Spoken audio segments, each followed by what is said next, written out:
ഈ ദിവസം ഇതുവരെയുള്ള വാർത്തകളുമായി ലൈവ് at 6 തുടങ്ങുന്നു. പ്രധാന വാർത്തകൾ നോക്കാം.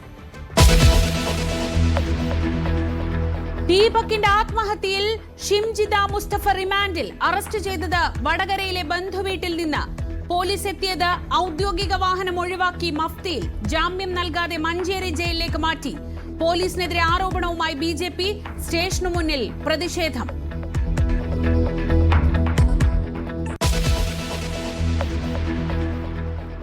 ശബരിമലയിൽ നടന്നത് കൂട്ടക്കവർച്ചയെന്ന ഹൈക്കോടതി. പഞ്ചാഗ്നി മധ്യേ തപസ്സു ചെയ്താലും പ്രതിക്രിയയാവില്ലെന്ന ഗാനശകലം ഉദ്ധരിച്ച് കോടതി. ശങ്കരദാസിന്റെ അസുഖത്തിൽ കോടതിക്ക് സംശയം. മെഡിക്കൽ കോളേജ് സൂപ്രണ്ടിനോട് റിപ്പോർട്ട് തേടി. കേസിലെ പ്രതികളുടെ 1,30,00,000 രൂപ വരുന്ന ആസ്തികൾ കണ്ടുകെട്ടി ഇഡി. ദേവസ്വം ബോർഡ് ആസ്ഥാനത്തെ പരിശോധനയിൽ കണ്ടെടുത്തത് നിർണായക രേഖകൾ.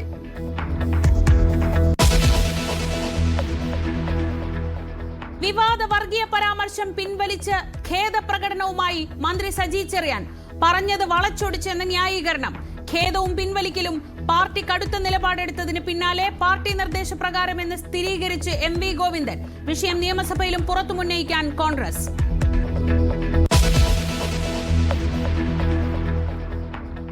ഇനി NSSും SNDPയും ഒറ്റക്കെട്ട്. ഐക്യത്തിന് SNDP യോഗത്തിന്റെ പച്ചക്കൊടി. തീരുമാനങ്ങൾ ഒന്നിച്ചെടുക്കുമെന്ന് വെള്ളാപ്പള്ളി. നിലപാടെടുക്കണമോ എന്നുള്ളതിനെ പറ്റി ചർച്ച ചെയ്യും.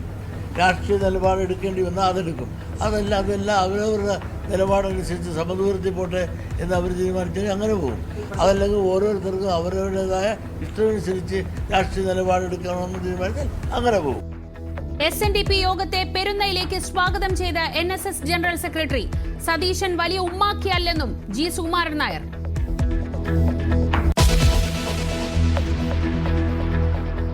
പിണറായി വിജയനെ NDAയിലേക്ക് സ്വാഗതം ചെയ്ത രാംദാസ് അത്താവലയെ പരിഹസിച്ച് MV ഗോവിന്ദൻ. കേരളം എന്തെന്ന് അത്താവലയ്ക്ക് അറിയില്ല. മറുപടി, NDAയ്ക്കൊപ്പം നിന്നാൽ LDFന് ഭരണ തുടർച്ച ഉണ്ടാകുമെന്ന പ്രസ്താവനയ്ക്ക്.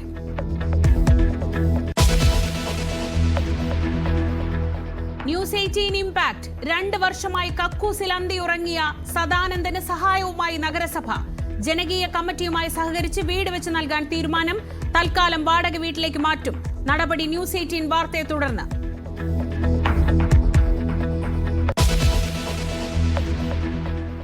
വിശദമായ വാർത്തകൾ നോക്കാം. സോഷ്യൽ മീഡിയയിലൂടെ അപകീർത്തിപ്പെടുത്തിയതിൽ മനംനൊന്ത് യുവാവ് ആത്മഹത്യ ചെയ്ത സംഭവത്തിൽ കണ്ടന്റ് ക്രിയേറ്ററായ യുവതി റിമാൻഡിൽ. ദീപകിന്റെ ആത്മഹത്യയ്ക്ക് ഉത്തരവാദിയായ ഷിംജിത ഉച്ചയോടെ പിടിയിലാവുകയായിരുന്നു. യുവതിക്കെതിരെ ആത്മഹത്യാ പ്രേരണ കുറ്റം ചുമത്തി നേരത്തെ കേസെടുത്തിരുന്നു. ജാമ്യം നിഷേധിച്ചതിന് പിന്നാലെ ഷിംജിതയെ മഞ്ചേരി ജയിലിലേക്ക് മാറ്റി.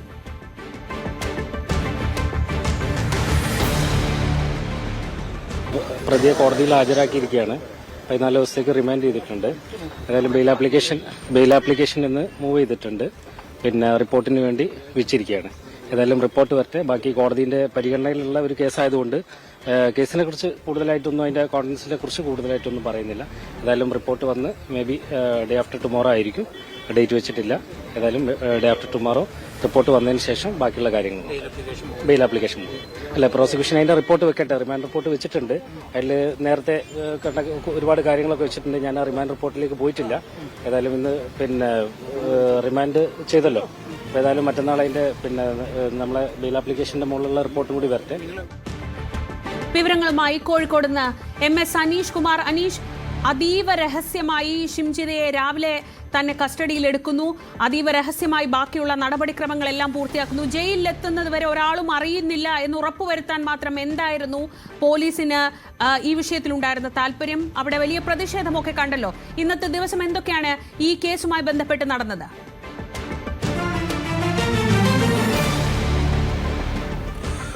ഷീജ, രാവിലെ മുതൽ തന്നെ പോലീസ് പ്രതിയെ ഇന്ന് കസ്റ്റഡിയിലെടുക്കുമെന്ന ചില അഭ്യൂഹങ്ങളുണ്ടായിരുന്നു. പക്ഷേ ഇതുമായി ബന്ധപ്പെട്ട പോലീസിന്റെ ഒരു തരത്തിലുമുള്ള സ്ഥിരീകരണം ഉണ്ടായില്ല. ഇതിനിടയിലാണ് മുൻകൂർ ജാമ്യാപേക്ഷ ജില്ലാ കോടതിയിൽ നൽകുകയും അത് നാളെ പരിഗണിക്കാനായി മാറ്റുകയും ചെയ്ത്. ഇതിന് തൊട്ടു പിന്നാലെ പോലീസിന്റെ ഒരു ചെറിയ ഒരു കുറിപ്പ് വന്നിരുന്നു. ഈ ദീപകിന്റെ മരണവുമായി ബന്ധപ്പെട്ടുള്ള കേസിൽ പോലീസ് അന്വേഷണം ഊർജിതമായി മുന്നോട്ട് കൊണ്ടുപോവുകയാണ്. പ്രതി ഇപ്പോൾ ഒളിവിൽ കഴിയുകയാണ്. അവരെ പിടികൂടാനുള്ള ശ്രമങ്ങൾ വളരെ കർശനമായി തന്നെ നടക്കുന്നു. ഒപ്പം ഈ രാജ്യം വിട്ടു പോകാതിരിക്കുന്നതിനുള്ള ലുക്കൌട്ട് നോട്ടീസ് അടക്കം ഇറക്കിയിട്ടുണ്ട് എന്നും പോലീസിന്റെ കുറിപ്പിൽ പറഞ്ഞിരുന്നു. ഇതിന് പിന്നാലെ തന്നെയാണ് ഇന്ന് തന്നെ അല്ലെങ്കിൽ ഇപ്പോൾ തന്നെ കസ്റ്റഡിയിൽ എടുത്തേക്കും എടുക്കുമെന്ന ചില സൂചനകൾ ലഭിക്കുകയും ചെയ്ത്. പക്ഷേ ഇതിനു പിന്നാലെ നമ്മൾ പല പോലീസ് ഉദ്യോഗസ്ഥരെയും ബന്ധപ്പെട്ടെങ്കിലും അവരെയൊന്നും ഫോണിൽ ലഭ്യമാവാത്ത ഒരു സാഹചര്യമായിരുന്നു ഉണ്ടായിരുന്നത്.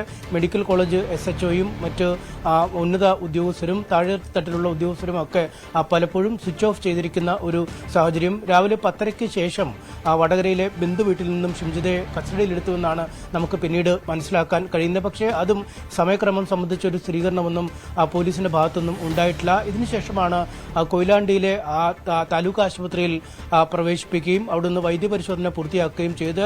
സാധാരണഗതിയിൽ നമുക്കറിയാം, ഒരു പ്രതിയെ കസ്റ്റഡിയിലെടുത്ത ശേഷം ആദ്യം തന്നെ പോലീസ് സ്റ്റേഷനിലേക്ക് എത്തിക്കുക, പിന്നീട് അവിടെ ചോദ്യം ചെയ്യലിന് വിധേയമാക്കുക, റിമാൻഡ് റിപ്പോർട്ട് അടക്കമുള്ളവ സ്റ്റേഷനിൽ തയ്യാറാക്കുക, പിന്നീട് വൈദ്യപരിശോധനയ്ക്ക് കൊണ്ടുപോവുകയും അതിനുശേഷം കോടതിയിൽ ഹാജരാക്കുകയുമാണ് പതിവ്. പക്ഷേ നടപടിക്രമങ്ങളൊക്കെ ഏതാണ്ട് മണിക്കൂറുകളിൽ തന്നെ പൂർത്തിയാക്കുന്നതാണ് നമ്മൾ കാണുന്നത്. കൊയിലാണ്ടി താലൂക്ക് ആശുപത്രിയിൽ വൈദ്യപരിശോധനയ്ക്ക് വിധേയമാക്കിയ ശേഷം പിന്നീട് വളരെ പെട്ടെന്ന് തന്നെ കുന്നമംഗലം കോടതിയിൽ പ്രതിയെ ഹാജരാക്കുന്നു. അതിനു മുമ്പ് ഒരു സ്വകാര്യ വാഹനത്തിലാണ് പ്രതിയുമായി പോലീസ് വൈദ്യപരിശോധനയ്ക്കടക്കം എത്തുകയും ചെയ്ത്. അതേ ചൊല്ലിയൊക്കെ വലിയ തർക്കങ്ങൾ അല്ലെങ്കിൽ വലിയ വിമർശനങ്ങൾ വരുന്നുണ്ട്. സാധാരണഗതിയിൽ ഒരു സാധാരണക്കാരൻ ഉൾപ്പെടുന്ന ഒരു കേസാണ്, അല്ലെങ്കിൽ ഈ രാഹുൽ മാങ്കൂട്ടത്തിന് പോലുള്ള ഹൈ പ്രൊഫൈൽ കേസാണെങ്കിൽ പോലും അവരെ പോലീസ് ജീപ്പിലൊക്കെ കയറ്റിയാണ് ഓരോ നടപടിക്രമങ്ങൾക്കും വിധേയമാക്കുന്നത്. മണിക്കൂറുകളോളം പോലീസ് സ്റ്റേഷനിൽ ഇരുത്തുകയും അവിടെ നിന്ന് ചോദ്യം ചെയ്യൽ നടത്തുകയും പിന്നീട് റിമാൻഡ് റിപ്പോർട്ട് അടക്കം തയ്യാറാക്കുകയും കോടതിയിൽ ഹാജരാക്കുകയും ഒക്കെ ചെയ്യുമ്പോൾ ഇവിടെ അത്തരം കാര്യങ്ങളൊക്കെ വലിയ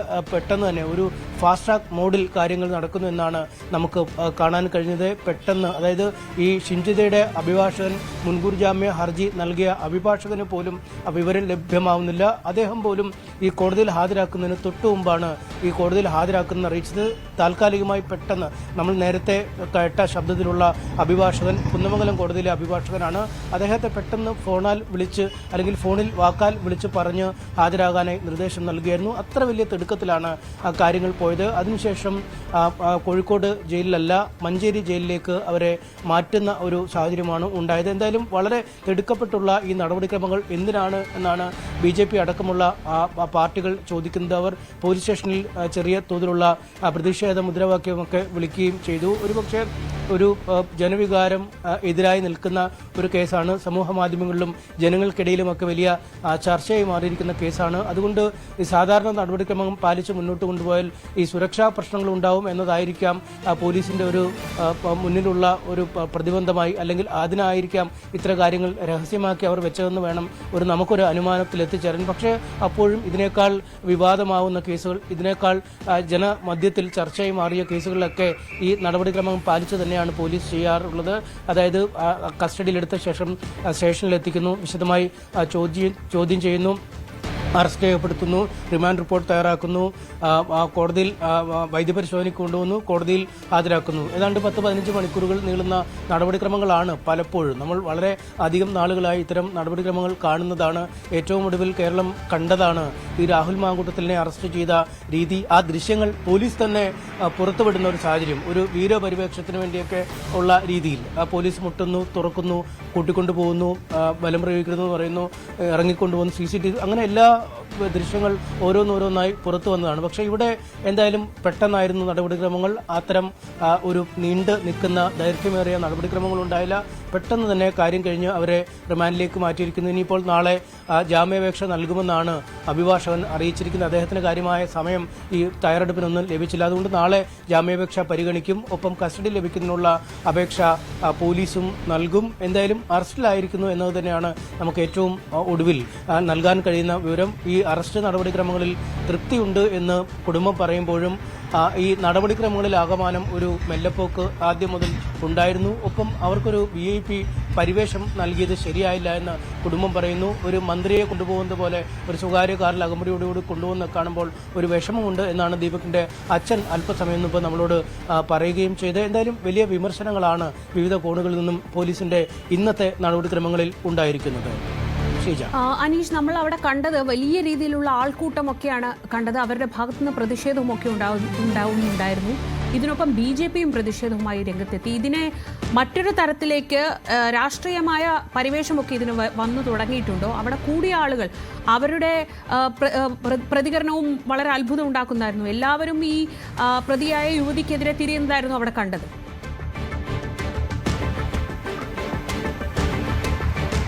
തീർച്ചയായും അങ്ങനെ ഒരു വികാരം തന്നെയാണ് ഈ മെഡിക്കൽ കോളേജ് പോലീസ് സ്റ്റേഷൻ പരിസരത്ത് ഉണ്ടായത്. ഒരാൾ പോലും ആ യുവതിക്ക് അനുകൂലമായി പറയുന്നില്ല.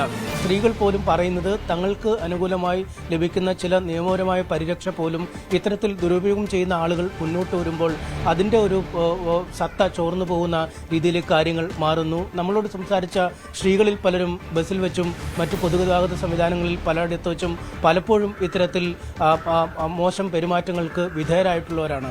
ബസ്സിൽ വെച്ച് ഒരാളെ താൻ കർണത്തടിച്ച കാര്യമാണ് ഒരു സ്ത്രീ പറയുന്നതെങ്കിൽ മറ്റൊരു സ്ത്രീ പറയുന്നത് സേഫ്റ്റി പിൻ പ്രയോഗിച്ച് പോകുന്നതാണ്. അപ്പോഴൊക്കെയും ഒരു പെട്ടെന്നുള്ള പ്രതികരണങ്ങൾ പലപ്പോഴും തങ്ങളുടെ ഭാഗത്തുനിന്നും ഉണ്ടായിട്ടുണ്ട്. അങ്ങനെയുള്ള പ്രതികരണം ഉണ്ടാവണം. ദൃശ്യങ്ങൾ എടുത്ത് സമൂഹ മാധ്യമത്തിൽ ചിത്രീകരിക്കുന്നതിനപ്പുറം ആ സമയത്ത് തന്നെ ഒരു തൽക്ഷണ പ്രതികരണം ഉണ്ടാവണം. അടുത്തുള്ള ആളുകളോട് പറയണം, സഹയാത്രികരായ ആളുകളോട് പറയണം, ബസ് ജീവനക്കാരോട് പറയണം, നിയമത്തിൻ്റെ ഒരു രീതിയിലൂടെയൊക്കെ മുന്നോട്ട് പോകണം. അത്തരം കാര്യങ്ങളാണ് യുവതികൾ ചെയ്യേണ്ടത്. മറിച്ച് ചിരിച്ച് ഒരു സെൽഫി എടുത്ത് അല്ലെങ്കിൽ ഒരു വീഡിയോ എടുത്ത് സമൂഹ മാധ്യമങ്ങളിൽ എഡിറ്റ് ചെയ്ത് പ്രസിദ്ധീകരിക്കുക അല്ല ചെയ്യേണ്ടതെന്നൊരു വികാരമാണ് അവരൊക്കെ പറയുന്നത്. കാരണം അവരുടെ വാക്കുകളിൽ ഒരു ആത്മാർത്ഥതയുണ്ട് എന്ന് നമുക്ക് മനസ്സിലാവും. കാരണം ഒരു ബസ്സിൽ വെച്ച് സ്ത്രീ പീഡിപ്പിക്കപ്പെടാൻ ഇടപെടുന്നത് അല്ലെങ്കിൽ ഒരു മോശം സ്പർശമൊക്കെ ഉണ്ടാവുന്നത് ഒരു പുതിയ കാര്യമല്ല. പക്ഷേ അങ്ങനെ ഉണ്ടാകുമ്പോൾ പോലും അങ്ങനെ ഉണ്ടാവാനിടയുള്ള ഇരകൾക്ക് ലഭിക്കുന്ന ആനുകൂല്യങ്ങൾ പോലും ഇത്തരം തെറ്റായ രീതിയിൽ കാര്യങ്ങളെ കാണുന്നവർ അല്ലെങ്കിൽ സമൂഹ മാധ്യമങ്ങളിലെ റീച്ചിന് വേണ്ടി ഇത്തരം കാര്യങ്ങളെ എടുത്ത് പ്രയോഗിക്കുന്നവർ തങ്ങൾ കൂടി മോശം ഒരു അവസ്ഥയിലേക്ക്, അതായത് വനിതകളുടെ മൊത്തം അവകാശങ്ങളെ റദ്ദാക്കുന്ന രീതിയിലുള്ള ഒരു ഇടപെടലായി ഇത് മാറുന്നു എന്ന് തന്നെയാണ് ആ സ്ത്രീകൾ ഒന്നടങ്കം പറഞ്ഞത്. പുരുഷന്മാർക്കും മറിച്ചൊരു അഭിപ്രായമല്ല. പുരുഷന്മാർ പോലും പറയുന്നില്ല എല്ലാവരും എല്ലായിടത്തും ഒരുപോലെ മാന്യരായി നിൽക്കുന്ന ആളുകളല്ല, മോശം ആളുകളും ഉണ്ടാവും. പക്ഷേ എല്ലാ ആളുകളെയും ഇത്തരത്തിൽ ചിത്രീകരിക്കുന്നു. അല്ലെങ്കിൽ ഈ ദീപകിനെ പോലെ ആ ദൃശ്യങ്ങൾ കാണുമ്പോഴും അറിയാം. അനീഷാണ് വിവരങ്ങൾ നൽകിക്കൊണ്ടിരിക്കുന്നത്. ദീപകിന്റെ ആത്മഹത്യയിൽ പ്രേരണ കുറ്റം ചുമത്തിയ ഷിംജിത മുസ്തഫ 14 ദിവസത്തേക്ക് റിമാൻഡ് ചെയ്യപ്പെട്ട് മഞ്ചേരി ജയിലിലാണ് ഇപ്പോൾ ഉള്ളത്. ഇന്ന് അതിനാടകീയമായിട്ടായിരുന്നു പോലീസിന്റെ നീക്കങ്ങൾ. അതിനൊടുവിലാണ് ജാമ്യം നിഷേധിക്കപ്പെട്ടതിനെ തുടർന്ന് ജയിലിലേക്ക് മാറ്റിയത്. മഞ്ചേരി ജയിലിലേക്കാണ് ഷിംജിതയെ മാറ്റിയത്. അനീഷ് തുടരുന്നുണ്ട് വിവരങ്ങളുമായി. അനീഷ്, ഇതിനെ ഏതെങ്കിലും ഒരു രാഷ്ട്രീയമായ ഛായയൊക്കെ ഈ കേസിന് വരുന്നുണ്ടോ ഇപ്പോൾ എന്നുകൂടിയായിരുന്നു ചോദിച്ചത്.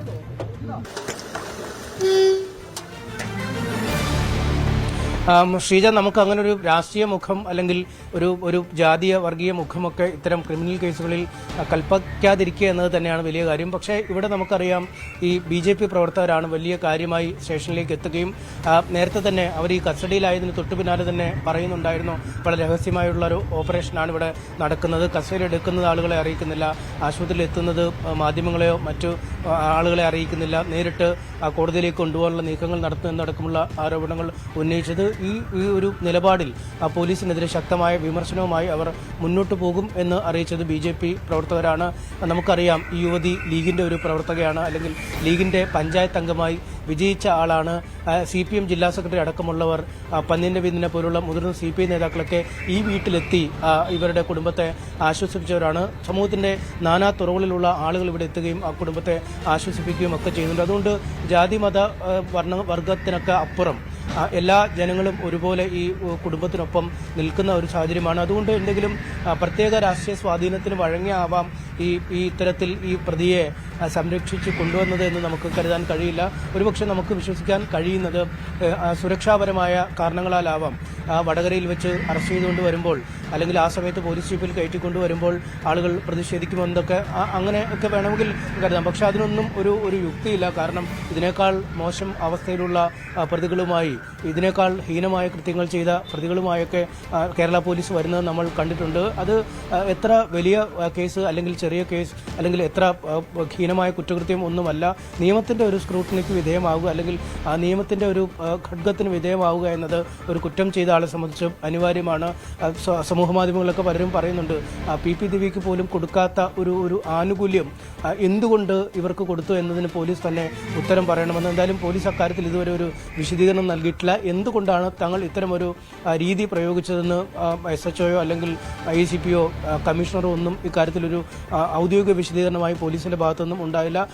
മണിക്കൂറുകൾ ഒരുപക്ഷെ ഈ അവർ പ്രൈവറ്റ് വാഹനത്തിൽ കൊണ്ടുപോയതിനെക്കുറിച്ചോ അല്ലെങ്കിൽ ഇത്തരത്തിൽ വളരെ രഹസ്യമാക്കി സൂക്ഷിച്ചതിനെ പറ്റിയോ പെട്ടെന്ന് എന്തുകൊണ്ട് കോടതിയിൽ കൊടുത്തു, അല്ലെങ്കിൽ പോലീസ് സ്റ്റേഷനിലെത്തി കസ്റ്റഡിയിൽ എന്തുകൊണ്ട് ചോദ്യം ചെയ്തില്ല, അല്ലെങ്കിൽ പ്രാഥമികമായി നടത്തേണ്ട കാര്യങ്ങളൊക്കെ പെട്ടെന്ന് ചെയ്തു തീർത്തോ എന്തടക്കമുള്ള കാര്യങ്ങളെക്കുറിച്ചൊക്കെ പോലീസ് പിന്നീട് ഒരു ഘട്ടത്തിൽ വിശദീകരിക്കും നമുക്ക് വിശ്വസിക്കാം. എന്തായാലും പോലീസിന്റെ പക്കൽ നിന്നും ഇപ്പോൾ ഇത്തരത്തിൽ യാതൊരു വിശദീകരണം എത്തിയിട്ടില്ല. സമൂഹത്തിൽ നിന്നും എതിർപ്പുകൾ ഉയരുന്ന രീതിയിൽ അല്ലെങ്കിൽ വിമർശനങ്ങൾ ഉയരുന്ന രീതിയിൽ തന്നെ ഒരു പ്രവർത്തനമാണ് കോഴിക്കോട്ടെ പോലീസിന്റെ നിന്നും മെഡിക്കൽ കോളേജ് പോലീസിൽ നിന്നും ഈ ഘട്ടത്തിൽ ഉണ്ടായിരിക്കുന്നത്.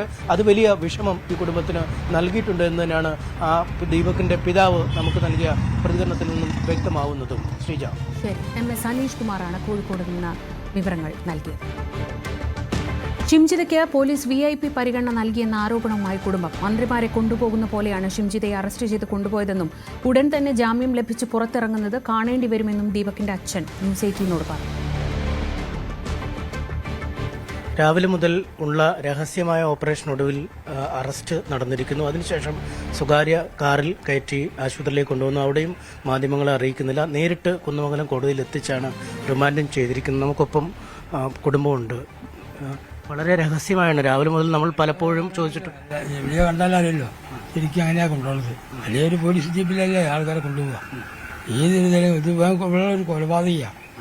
ഒരു അടിപിടി കേസും കൊണ്ടുപോകുന്നത് പോലീസില്ല. അങ്ങനെയാണ് കാണുന്നത്. ആളുകളൊക്കെ അങ്ങനെയാണ് പറയുന്നത്, സമൂഹ മാധ്യമങ്ങളൊക്കെ. വീഡിയോ ഇത് കാണുമ്പോൾ അറിയല്ലോ അതങ്ങനെയാണല്ലോ കാണുന്നത്. വല്ല ഉദ്യോഗസ്ഥന്മാരെ വല്ല മന്ത്രിമാരെ കൊണ്ടുപോകണമാരല്ലേ കൊണ്ടുപോയത്. അതിനുശേഷം നേരെ കോടതിയിൽ കൊണ്ടുപോയി. നമുക്ക് സാധാരണയൊക്കെ ആണെങ്കിൽ സ്റ്റേഷനിൽ കൊണ്ടുപോകും, ചോദ്യം ചെയ്യല്, മൊഴിയെടുക്കൽ, അങ്ങനെ കാണിക്കണം. പിന്നെ എവിടെ പോയത് നമുക്ക് അറിയില്ലല്ലോ. കാണുന്നതാണല്ലോ TV കാണുന്നത്. കുടുംബത്തെ വല്ലതും അറിയിച്ചോ? കസ്റ്റഡിയിൽ എടുത്തെന്നോ വല്ലതും അറിയിച്ചോ? നമ്മളൊന്നും അറിയിച്ചില്ലല്ലോ. ഒരാളൊന്നും വന്നു പറഞ്ഞില്ല. നമ്മൾ ഈ വീഡിയോ കാണുന്ന ഇതന്നെ ലൈവില് കണ്ടതാ. ഈ പ്രൈവറ്റ് കാറിലൊക്കെ ഇങ്ങനെ കൊണ്ടുപോകുന്ന കണ്ടപ്പോൾ ഒരു വിഷമം തോന്നിക്കാണുമല്ലോ. അതില്ലാക്കൂല്ലോ. നമ്മളൊരു നേരത്തെ ഭക്ഷണം കഴിക്കുന്ന ആൾക്കാരല്ലേ. അപ്പൊ അത് കാണുമ്പോൾ എങ്ങനെയാണെന്നുള്ള നമുക്ക് അറിയൂലേ. നമ്മള് കൊണ്ടുപോകുന്നത് ഇവിടെ കേരളത്തിൽ ഞാൻ ജീവിതത്തിൽ ആദ്യമായിട്ട് കാണുകയാണ് ഇങ്ങനെ കൊണ്ടുപോകുന്നത്. ഒരു അല്ലെങ്കിൽ ഇതിൽ പോലീസ് വാനിലോ ജീപ്പിലോ ഇങ്ങനെയാണ് കൊണ്ടുപോകുന്നത്. ഇപ്പൊ അറസ്റ്റിലൊരു തൃപ്തിയുണ്ട്, പക്ഷേ നടപടിക്രമങ്ങളിലൊരു തൃപ്തിയില്ല. അതിന് നല്ല ശിക്ഷ അവർക്ക് വാങ്ങി കൊടുക്കണം, അത്രേ ഉള്ളൂ. അതിന് ഇത് നമ്മളെ വെറുതെ വിട്ടാൽ പറ്റില്ല. ഞാനിപ്പോൾ ഇത് നമ്മളിപ്പോൾ അമ്പടി നല്ല ഇതിൽ കൊണ്ടുപോയി നാളെ കണ്ടാലും അവൾ പുറത്തായിരിക്കും. ജാമ്യത്തിൽ അറിയണ്ടാവും. ആ ഇത് ജാമ്യത്തിൽ അറിയാൻ പാടില്ല. ഇപ്പൊ ആദ്യം മുതൽ പോലീസിനെതിരെ ഒരു മെല്ലപ്പോക്കുള്ളതായിട്ട് തോന്നുന്നുണ്ട്. നിങ്ങൾ പോയി പരാതിയൊക്കെ കൊടുത്തു കഴിഞ്ഞാണ് കേസൊക്കെ എടുക്കുന്നത്. അതേപോലെ വർത്താനമൊക്കെ അങ്ങനെ തന്നെയാണ്. ഒരു ഉഷാറില്ലാത്ത മാതിരിയാണ്. ഇനിയിപ്പോൾ ഇത് മുന്നോട്ട് പോകുന്നതിൽ ആശങ്കയുണ്ട്. ഏത് രീതിയിൽ പോലീസ് മുന്നോട്ട് കൊണ്ടുപോകുന്നു? ശരിക്കും നല്ല രീതിയിൽ മുന്നോട്ട് പോകണം. അവർക്ക് നല്ല അവളെ പുറത്തിറക്കാൻ സമ്മതിക്കരുത്. ഒരു ജാമ്യം കിട്ടാൻ പാടില്ല. അതിന് അവർ ജയിലിൽ അടക്കേണ്ടി വേണം. നല്ല ശിക്ഷ. ഈ ആളുകളൊക്കെ വലുതായിട്ട് പ്രതികരിക്കുന്നുണ്ട്. ഇപ്പോൾ സ്റ്റേഷന്റെ മുന്നിൽ വന്ന സ്ത്രീകളടക്കമുള്ളവരൊക്കെ വളരെ രൂക്ഷമായിട്ട്, ഒരുപക്ഷെ അങ്ങനെ പേടിച്ചിട്ടാവാൻ എന്നാലും ഇങ്ങനെ ജീപ്പിലല്ലാതെ കൊണ്ടുപോകുന്നത്. അങ്ങനെ പ്രതിബിദ്ധാക്കിയാലും പോലീസാ നിലപാട് ചെയ്യണ്ടേ. നമ്മളങ്ങനെ ചെയ്യുമല്ലോ. ഇപ്പോൾ അങ്ങനെ ആരും ചെയ്താലും ഒരു തല്ലിപ്പിടി കിട്ടിയിട്ട് അവനെ കൊണ്ടുപോയി ഇങ്ങനെ അങ്ങനെ കണ്ടില്ലേ. ഒരു ആൾക്കാർ കാണുന്ന വിചാരിച്ചിട്ട് ഒരു പ്രൈവറ്റ് കൊണ്ടുവരില്ല. എന്നാൽ പിന്നെ അതിൽ നേരമുണ്ടല്ലോ. പിന്നെ പോലീസ് ജീപ്പൊന്നും ആവശ്യമില്ലല്ലോ. നിയമത്തോടു കൂടെ നടക്കണ്ടേ. ആ കണ്ണിൽ പൊടിയിട്ടിട്ട് ഇങ്ങനെ കൊണ്ടുപോകേണ്ട വലിയൊരു ആവശ്യമില്ല. എന്തായാലും ഒരു കൊലക്കുറ്റം തന്നെയാണ് ചെയ്തിരിക്കുന്നത് എന്നാണ് ആദ്യം മുതൽ തന്നെ കുടുംബം പറയുന്നത്. അറസ്റ്റ് എന്നതൊരു താൽക്കാലിക പരിഹാരം മാത്രം, അല്ലെങ്കിൽ തൃപ്തികരമെന്ന് പറയാൻ. പക്ഷേ ആ നടപടിക്രമങ്ങളിൽ സമൂഹത്തിന്റെ വലിയ വിമർശനം ഉയരുന്നുണ്ട്. കുടുംബത്തിനും ഇക്കാര്യത്തിൽ വിമർശനമുണ്ട്. മുന്നോട്ടുള്ള നിയമ നടപടിക്രമങ്ങൾ ഒരു വീഴ്ചയുമില്ലാതെ കൊണ്ടുപോകണം എന്നാണ് കുടുംബം ആവശ്യപ്പെടുന്നത്. ശബരിമല സ്വർണ്ണക്കൊള്ളയുമായി ബന്ധപ്പെട്ട് 1,30,00,000 രൂപയുടെ ആസ്തികൾ കണ്ടുകെട്ടിയെന്ന് ED. പ്രധാന പ്രതികളുടെ സ്വത്തുക്കളാണ് കണ്ടുകെട്ടിയത്. സ്വർണം ചെമ്പാക്കിയ രേഖയും സ്മാർട്ട് ക്രിയേഷൻസിൽ നിന്ന് 100 ഗ്രാം സ്വർണവും ED പിടിച്ചെടുത്തു. ഇന്നലെ നടന്ന റെയ്ഡിലാണ് നടപടി. ഡാനി പോൾ വിവരങ്ങളുമായി. ഡാനി, നിർണായക രേഖകൾ, ഒപ്പം ഈ കേസുമായി ബന്ധപ്പെട്ട പ്രതികളുടെ വസ്തുവകൾ, ഇതാണ് ED അറിയിക്കുന്നത്. എന്തൊക്കെയാണ് വിശദാംശങ്ങൾ? ശ്രീജ, കടുത്ത നടപടിയിലേക്ക് ഇഡി നീങ്ങുന്നു. കഴിഞ്ഞ ദിവസങ്ങളിൽ ഇന്ന് പുലർച്ചെ വരെ നീണ്ട പരിശോധന, ഇതിൽ പിടിച്ചെടുത്ത വസ്തുക്കൾ, ഇതിന്റെ ഒരു ഏകീകരണം നടന്നു വരികയായിരുന്നു. ഇതിനുശേഷമാണ് ഇഡി നടപടികളിലേക്ക് നീങ്ങിയ വിവരം ഇപ്പോൾ അവർ ഔദ്യോഗിക വാർത്താക്കുറിപ്പോടുകൂടി തന്നെ വ്യക്തമാക്കുകയും ചെയ്തിട്ടുള്ളത്. ഇതനുസരിച്ചുകൊണ്ട് പ്രതിയുടെ ഉടമസ്ഥതയിലുള്ള 1,30,00,000 രൂപയുടെ മൂല്യമുള്ള 8 അസ്ഥിര വസ്തുക്കൾ അത് ഇപ്പോൾ മരവിപ്പിച്ചു എന്നതാണ് അറിയിച്ചിരിക്കുന്നത്. അതോടൊപ്പം തന്നെയാണ് വിവിധ ഈ സ്ഥാപനങ്ങളിൽ നടത്തിയ പരിശോധനയിലടക്കം പല വസ്തുക്കളും തന്നെ കണ്ടെത്തിയിട്ടുള്ളത്. ചെന്നൈയിലെ സ്മാർട്ട് ക്രിയേഷൻസ് ഈ സ്വർണ്ണ ഇടപാടുമായി ബന്ധപ്പെട്ടുകൊണ്ട് ഏറ്റവും ദുരൂഹതയുണർത്തുന്ന ഇടപാടുകളും സംശയങ്ങളും നിലനിൽക്കുന്ന സ്ഥാപനമാണ്. ഇവിടെ നിന്ന് 100 ഗ്രാം തൂക്കമുള്ള ഒരു സ്വർണ്ണ ബാർ ഇഡി പിടിച്ചെടുത്തതായിട്ട് രേഖപ്പെടുത്തിയിട്ടുണ്ട്. അങ്ങനെ സ്വർണ്ണക്കട്ടികളടക്കം ഇതിൽ നിന്ന് പിടിച്ചെടുത്തിരിക്കുന്നു. മറ്റ് കാര്യങ്ങളിലടക്കമുള്ള പരിശോധനകൾ നടന്നു വരികയാണെന്ന് വ്യക്തമാക്കിയിരിക്കുന്നു. ഏറ്റവും പ്രധാനപ്പെട്ട മറ്റൊന്നുള്ളത്, ഈ ദേവസ്വം ബോർഡ് ആസ്ഥാനത്ത് നടത്തിയ പരിശോധനയിൽ നിന്ന് വിവിധങ്ങളായ രേഖകളടക്കം പിടിച്ചെടുത്തിരുന്നു. ഇതിൽ ഏറ്റവും പ്രധാനപ്പെട്ടത് ഈ പല വസ്തുക്കളിൽ നിന്ന് സ്വർണം പൊതിഞ്ഞ കാര്യങ്ങളെല്ലാം തന്നെ ചെമ്പ് താളുകളെന്ന് തെറ്റായിട്ട് രേഖപ്പെടുത്തിയിരിക്കുന്നു. ചെമ്പ് വസ്തുക്കളാണെന്ന് രേഖപ്പെടുത്തിയിരിക്കുന്നു. ഇത് തെറ്റായി രേഖപ്പെടുത്തിക്കൊണ്ടാണ് ഇതിലെ ഏറ്റവും കുറ്റകൃത്യമാർന്ന ഗൂഢാലോചനയടക്കം ഉള്ള കാര്യങ്ങൾ നടന്നിരിക്കുന്നത്. അങ്ങനെ നിരവധിയായ രേഖകൾ കണ്ടെടുത്തിരിക്കുന്നു. സ്വകാര്യ ആഭരണ വ്യാപാരികളുടെ ഇൻവോയ്സുകളും പേയ്മെന്റ് രേഖകളും എല്ലാം തന്നെ ഇതുമായി ബന്ധപ്പെട്ടുകൊണ്ട് ഉണ്ടായിട്ടുണ്ട്. അതോടൊപ്പം തന്നെയാണ് ഡിജിറ്റൽ തെളിവുകളടക്കം പിടിച്ചെടുത്തിരിക്കുന്നു. ഈ രാസവസ്തുക്കൾ ഇതിൽ നിന്ന് സ്വർണം വേർതിരിച്ചെടുക്കുന്ന റീപ്ലേറ്റിംഗ് സംബന്ധിച്ച വാറന്റി സർട്ടിഫിക്കറ്റുകളുണ്ട്. ഇതിലുൾപ്പെടെയുള്ള വലിയ ശേഖരം തന്നെയാണ് ഇതുമായി ബന്ധപ്പെട്ടുകൊണ്ട് ഇഡിയുടെ കണ്ടെത്തലുകളിൽ വന്നിരിക്കുന്നത്. അതായത് കഴിഞ്ഞ കുറെ നാളുകളായി 2019 മുതൽ 2025 വരെയുള്ള ഒരു കാലഘട്ടത്തിൽ ആണ് ഇതിൽ കൂടുതൽ പരിശോധന നടക്കുന്നത്. ഇതിൽ വലിയ രീതിയിലുള്ള കൃത്രിമം നടന്നിരിക്കുന്നു എന്നതാണ്. പ്രധാനപ്പെട്ട പ്രതികളെല്ലാം തന്നെ ഇതിൽ ഗുരുതരമായ ഇടപെടലുകളടക്കം നടത്തിയിരിക്കുന്നു എന്നത് സംബന്ധിച്ചുള്ള കാര്യങ്ങളാണ് കണ്ടെത്തിയിരിക്കുന്നത്. ഇതിങ്ങനെ ലഭിച്ച സ്വർണവും അതോടൊപ്പം തന്നെ അനുബന്ധ ആസ്തികളും ഇതെല്ലാം തന്നെ പ്രതികൾ കൈവശം വയ്ക്കുകയും അതോടൊപ്പം തന്നെ വെച്ചുമാറുകയും എല്ലാം തന്നെ ചെയ്തിട്ടുണ്ട് എന്നതാണ് ഇഡിയുടെ അന്വേഷണത്തിൽ കണ്ടെത്തിയിട്ടുള്ളത്. ഒപ്പം തന്നെയാണ് ക്ഷേത്ര വഴിപാടുകളും ആചാരങ്ങളും സംബന്ധിച്ച ഈ വരുമാനങ്ങളുണ്ട്. അവിടെ നടന്നിരിക്കുന്ന ശബരിമലയുമായി ബന്ധപ്പെട്ട് നടക്കുന്ന വലിയ വഴിപാടുകൾ കാര്യങ്ങളും ഇതിലെല്ലാം തന്നെ പണത്തിന്റെ ഇടപെടലുകൾ ഉണ്ടായിട്ടുണ്ട്. അവിടെ നിന്ന് ലഭിക്കുന്ന പണങ്ങൾ ലഭിച്ചിരുന്ന പണം അത് മറ്റു വഴികളിലൂടെ ക്രമക്കേടുകളിലേക്ക് തിരിച്ചുവിട്ടിരിക്കുന്നു. ഒപ്പം തന്നെ ഈ പല കാര്യങ്ങളിലുമുള്ള ഈ വഴിപാടുകളിലും കാര്യങ്ങളിലും ഗുണനിലവാരക്കുറവ് മൂലമുള്ള നഷ്ടങ്ങൾ ഇതെല്ലാം തന്നെ ഇതിന് നൽകിയിരിക്കുന്ന ഉദ്യോഗസ്ഥരുടെ വിശദീകരണങ്ങൾ ഇതൊന്നും തന്നെ വ്യക്തമല്ലാത്ത സാഹചര്യങ്ങൾ ഉണ്ട് എന്നതെല്ലാമാണ് ഇപ്പോൾ വ്യക്തമായിരിക്കുന്നത്, ഇഡിയുടെ പരിശോധനയിൽ വ്യക്തമായിരിക്കുന്നത്. എന്തായാലും വരും ദിവസങ്ങളിലും ഇതുമായി ബന്ധപ്പെട്ടുകൊണ്ട് ഒരു തുടർ നടപടികൾ ഉണ്ടാകുമെന്ന കാര്യത്തിൽ യാതൊരുവിധ സംശയവുമില്ല. വലിയ രീതിയിലുള്ള ഒരു കുറ്റകൃത്യമാണ് ശബരിമലയിലും നടന്നിരിക്കുന്നത് എന്നത് അടിവരയിടുകയാണ് ഇഡിയുടെ ഈ റെയ്ഡും അതോടൊപ്പം തന്നെ ഇപ്പോൾ ഇഡി പുറത്തിറക്കിയ വാർത്താക്കുറിപ്പിലുമെല്ലാം തന്നെ വ്യക്തമാവുകയും ചെയ്തിരിക്കുന്നത്. ഇതനുസരിച്ചുകൊണ്ട് തന്നെയാണ് ഇപ്പോൾ ഈ പ്രധാനപ്പെട്ട പ്രതികളുടെ അടക്കമുള്ള ആസ്തി വസ്തുക്കളടക്കം മരവിപ്പിക്കുകയും ചെയ്ത നടപടികളിലേക്ക് കടന്നിരിക്കുന്നത്. ശ്രീജ. ശരി, ഡാനി പോളാണ്. ശബരിമലയിലെ സ്പോൺസർഷിപ്പ് ഇടപാടുകളിൽ വൻ ക്രമക്കേടാണ് ഇഡി കണ്ടെത്തിയത്. പ്രതികൾ തട്ടിപ്പിലൂടെ സമ്പാദിച്ച സ്വത്തുക്കൾ ആണ് ഇപ്പോൾ ഇഡി കണ്ടുകെട്ടിയിരിക്കുന്നതായി വിവരം ലഭിക്കുന്നത്. അതേസമയം ശബരിമല സ്വർണ്ണക്കൊള്ളയിൽ പ്രത്യേക അന്വേഷണ സംഘത്തെ മറികടന്ന് മെഡിക്കൽ കോളേജ് സൂപ്രണ്ടിനോട് കോടതി നേരിട്ട് റിപ്പോർട്ട് തേടി. കെ.പി. ശങ്കരദാസിന്റെ ആശുപത്രിയിലെ ചികിത്സ സംബന്ധിച്ചാണ് റിപ്പോർട്ട് തേടിയത്. എ. പത്മകുമാർ, മുരാരി ബാബു, ഗോവർദ്ധൻ എന്നിവരുടെ ജാമ്യാപേക്ഷ തള്ളിക്കൊണ്ടുള്ള ഉത്തരവിലാണ് ഹൈക്കോടതിയുടെ പരാമർശം. ഈ മാസം 27-ന് റിപ്പോർട്ട് സമർപ്പിക്കാനാണ് നിർദ്ദേശം. ശബരിമല സ്വർണ്ണ കവർച്ചാ കേസുമായി ബന്ധപ്പെട്ടുകൊണ്ട് ഇഡി ഒരു ഭാഗത്ത് നിലപാടുകൾ ശക്തമാക്കി, അന്വേഷണം ശക്തമാക്കി മുന്നോട്ട് പോകുമ്പോൾ ഹൈക്കോടതി നിലപാടുകൾ കൂടുതൽ കർക്കശമാക്കുകയാണ്. പ്രത്യേകിച്ച് ഹൈക്കോടതിയിൽ വന്ന ജാമ്യാപേക്ഷകൾ എ. പത്മകുമാറിന്റെയും അതോടൊപ്പം തന്നെ നാഗ ഗോവർദ്ധന്റെയും അതോടൊപ്പം മുരാരി ബാബുവിന്റെയും ജാമ്യാപേക്ഷകളാണ് ഇന്ന് ഹൈക്കോടതിയിൽ വന്നത്. പക്ഷേ ഈ ഹൈക്കോടതി ജാമ്യാപേക്ഷ തള്ളുക മാത്രമല്ല വളരെ കർശനമായ നിലപാടുകൾ ഇക്കാര്യത്തിൽ വ്യക്തമാക്കുകയും ചെയ്തു. എ. പത്മകുമാർ പത്മകുമാറിന് ഒരു കാരണവശാലും ജാമ്യം അനുവദിക്കാൻ 3 പ്രതികൾക്കും ജാമ്യം അനുവദിക്കാൻ കഴിയില്ല. പത്മകുമാറിന്റെ കാര്യത്തിൽ ഇയാൾക്ക് വലിയ സ്വാധീന ശേഷിയുള്ള ഒരാളാണ്, മുൻ MLA ആണ്, ബോർഡ് മുൻ പ്രസിഡന്റാണ്. അപ്പോൾ വലിയ സ്വാധീന ശേഷിയുള്ള ഇങ്ങനെ ഒരാൾക്കൊന്നും ഈ ഘട്ടത്തിൽ ജാമ്യം അനുവദിക്കാനായിട്ട് സാധിക്കുകയില്ല. ശബരിമലയിൽ നടന്നത് ഏതാണ്ട് കൂട്ടക്കവർച്ചയാണ് അവിടെ നടന്നിരിക്കുന്നത് എന്ന രീതിയിലാണ് ഹൈക്കോടതിയുടെ നിഗമനങ്ങൾ ഉണ്ടായിരിക്കുന്നത്.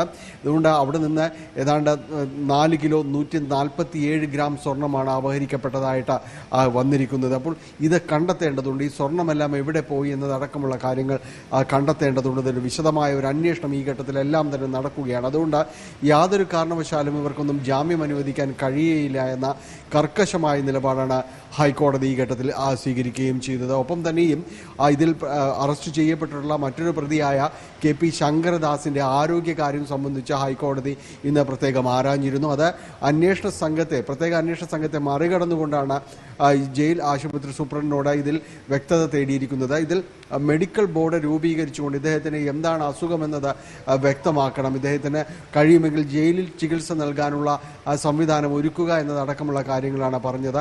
ഈ മാസം 27-നകം ഇക്കാര്യത്തിലെല്ലാം തന്നെ റിപ്പോർട്ട് സമർപ്പിക്കുകയും വേണം. മറ്റു പ്രതികളെ പോലെ മാത്രമേ ശങ്കരദാസിനെയും കാണാൻ കഴിയുകയുള്ളൂ എന്നാണ് ഹൈക്കോടതി ഈ ഘട്ടത്തിൽ പറഞ്ഞത്. വളരെ കർശനമായ നിലപാടിലേക്ക് ഹൈക്കോടതി ഈ ശബരിമല സ്വർണ്ണക്കവർച്ച കേസുമായി ബന്ധപ്പെട്ടുകൊണ്ട് മുന്നോട്ട് പോവുകയാണ്. ഒപ്പം തന്നെയും ED ഈ കേസിൽ നിരവധിയായ റെയ്ഡുകൾ നടത്തി 21 കേന്ദ്രങ്ങളിൽ കഴിഞ്ഞ ദിവസങ്ങളിൽ പരിശോധന നടത്തുകയും ചെയ്തിരുന്നു. ഈ പരിശോധനയിൽ കണ്ടെടുത്ത രേഖകൾ, കമ്പ്യൂട്ടറുകൾ തുടങ്ങിയവയുടെ ശാസ്ത്രീയമായ പരിശോധനകൾ നടക്കുന്നു. രേഖകൾ പ്രകാരം ഇതുവരെയുള്ളൊരു നിഗമനം എന്ന് പറയുന്നത് സ്പോൺസർഷിപ്പുമായി ബന്ധപ്പെട്ടുകൊണ്ട് വലിയ രീതിയിലുള്ള അഴിമതി ശബരിമലയിൽ നടന്നിട്ടുണ്ട്. ഇതിൽ പോറ്റിയുടെ കീഴിലായിരുന്നു ഇക്കാര്യങ്ങളെല്ലാം തന്നെ നിയന്ത്രിച്ചിരുന്നത്. പല ഇടപാടുകാരും ഇക്കാര്യങ്ങളിലുണ്ടായിരുന്നു, ഉദ്യോഗസ്ഥരടക്കം ഒത്താശ ചെയ്യുകയും ചെയ്തിരുന്നു. അപ്പോൾ ഇത് വലിയ രീതിയിലുള്ള ഒരു ഇടനില ഇക്കാര്യങ്ങളിൽ ഉണ്ടായിട്ടുണ്ട് എന്ന നിഗമനത്തിലേക്ക് ED പോവുകയും ചെയ്യുന്നുണ്ട്. ഒപ്പം പ്രധാന പ്രതികളുടെ എല്ലാം തന്നെ സ്വത്തുക്കൾ കണ്ടുകെട്ടുന്നതിനുള്ള പ്രാഥമിക നീക്കമടക്കം ആരംഭിച്ചിട്ടുണ്ട്. ഇതിനുള്ള നടപടികളിലേക്കും ED കടന്നിരിക്കുന്നു. വിശദമായ രേഖകളുടെ വിശദമായ പരിശോധനകളും ED തുടരുകയാണ്. ഡാനി പോളാണ് വിശദാംശങ്ങൾ നൽകിയത്. ഇടവേളയ്ക്ക് ശേഷം മറ്റു വാർത്തകളിലേക്ക് മടങ്ങിയെത്താം.